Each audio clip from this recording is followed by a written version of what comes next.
मुद्दाम डोक्यावर फुले पगडी घालून उभा आहे बोलायला, कारण जेव्हा या देशामध्ये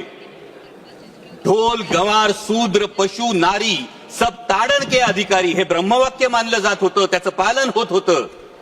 तेव्हा स्त्री स्वातंत्र्याचा स्त्री शिक्षणाचा पुरस्कार करणारे पहिले समाज सुधारक कोण होते तर ते महात्मा ज्योतिराव फुले होते।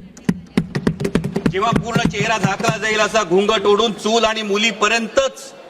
चूल आणि मूल यापर्यंतच महिलेला राखून ठेवलं जात होतं, तिला बंधनात ठेवलं जात होतं, माणूस म्हणून सुद्धा जगण्याचा अधिकार नाकारला जात होता, तेव्हा ज्यांनी उंबरठा ओलांडला,